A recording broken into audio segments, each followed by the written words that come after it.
Okay, I've been listening to a lot of Mahavishnu Orchestra lately. That's Billy Cobham, by the way, on Inner Mounting Flame. I like to listen to a lot of drummers. You know, I go around the clock listening to music. I don't like silence, you know, I don't like the quiet. So I'm always listening to something, whether it be myself or other people. We'll talk about my next tribute.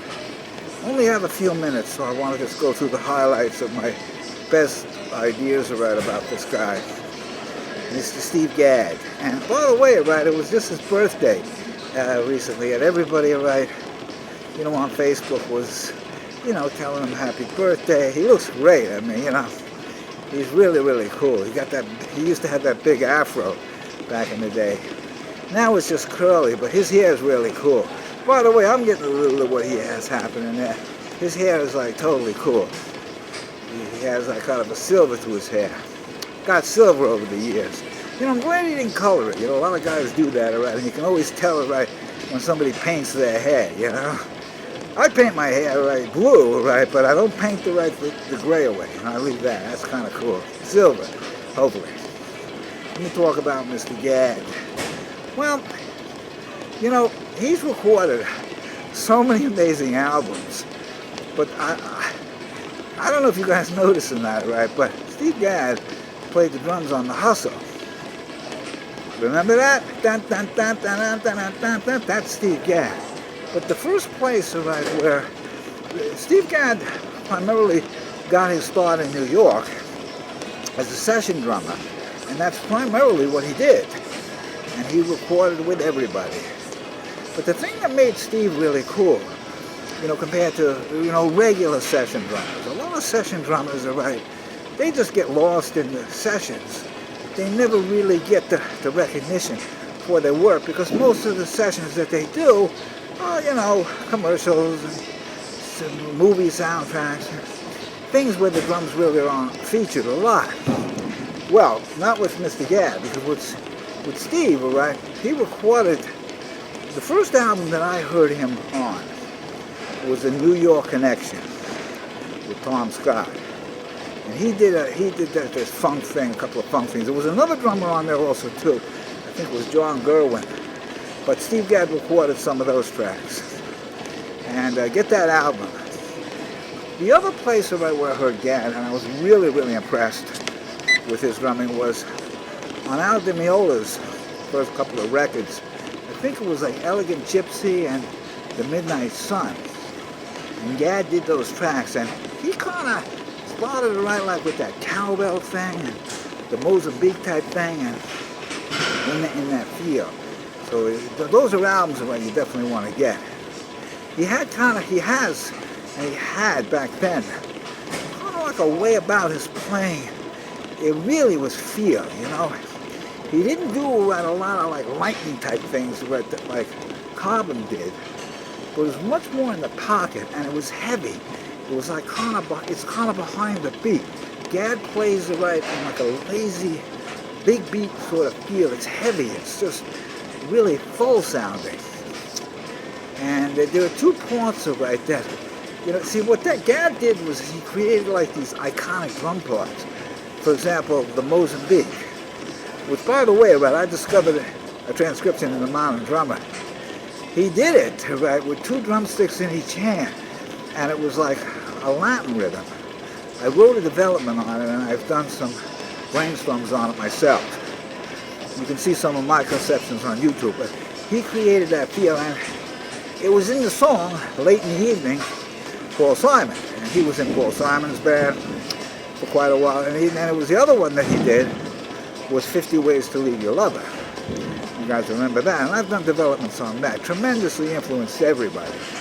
A lot of people, students that always want to learn how to play that beat. It's pretty easy.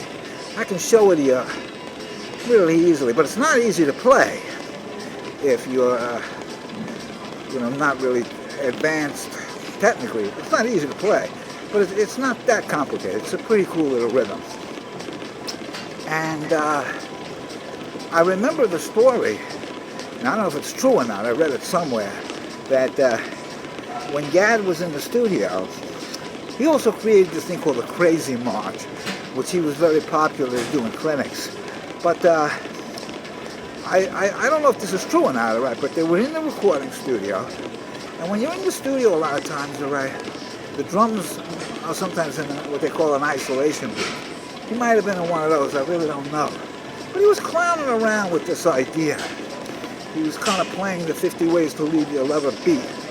Sort of, right? He was just warming up with it, playing around, because Steve experimented with a lot of things. And I think Paul said, hey, what is that you're doing? I like that, So I played it again, and then I think you're right, that's how it ended up being the intro to the song, because somehow Paul said, I like that for the introduction to this song, and that's how it happened. And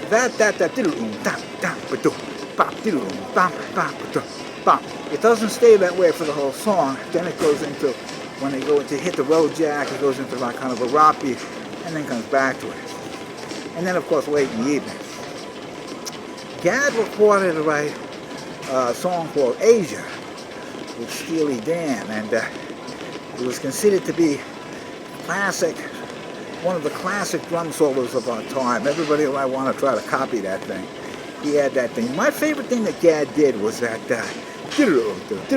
like it was a bottom triplet, but like snare, small four, kick.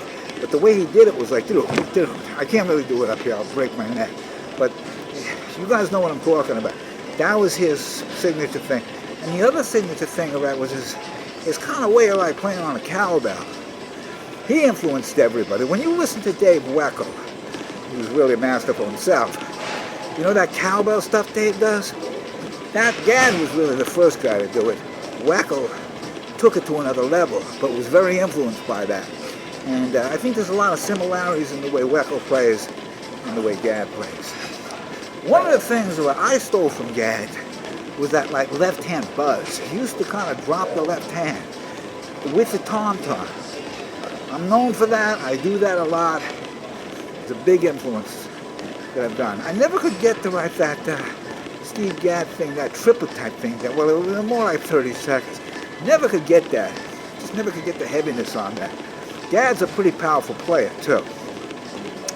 I remember when, I guess I'll finish with this. Oh, but you guys can find him so many different records, so you can find him on so many different records if you go up online. But those were the records that I felt were my favorite. Last story that I'll attribute to Steve is he said something which I once quoted once before, but he was giving a clinic. Long Arm Drum Center hosted it. It was amazing. It was the most amazing thing I ever seen. There was an auditorium in a school out on Long Island somewhere. I think it was in Massapequa.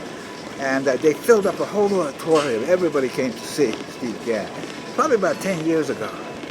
And it was some kind of a tour. It was called On the Road or On the Move tour. And he toured all over the country doing these clinics. And he started off with a little brush thing and then a solo, raising march, played a little bit. And then a lot of the clinic, he answered a lot of the questions, which was really cool. So he said something that I'd like to leave you guys with. That if you're, if you're doing something, and some guy comes over to you and says, hey, what is that? I'd like to know what you're doing there. Show him, help him out. Show him how to do it, Don't be greedy. Share the wealth, give him the idea. Show him if you can, if you could share it with him, show him how to do it. Because he said, help him out. Because he said, and then he said, we're all in this together.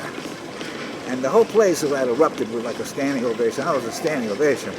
It definitely, everybody clapped, and I thought it was really, really amazing. And that clinic, somebody filmed that thing. I know somebody filmed it, because there was a camera up there. And when I went in to see Dennis recently, I asked him about that. He didn't, it obviously wasn't the Long Arm Drum Center that filmed it. They might not have had permission, legalities, that sort of stuff. But somewhere out there, there's a film of that clinic, and I'd like to see it. I don't know who has it. Maybe it was Steve's personal camera. It was one of those portable VHS machines, VHS recorders when they had those things. It was a while ago, but I really enjoyed that. Yeah, and he did the Crazy March thing, and it's just so amazing, Steve Gadd. So, if you ever get a chance to see, and he has his own band too, which he plays. And I think about Steve Gadd also too, filled in a couple of times on the Late Night Band. Yes, he definitely filled in a couple of times.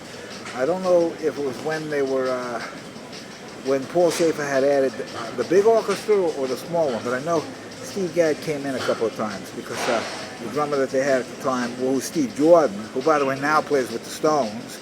I was a little upset. I thought the Stones were going to call me. They should have. I hear Aerosmith was looking for a drummer. I'm ready, guys. I can play. Just kidding. But anyway, that's it.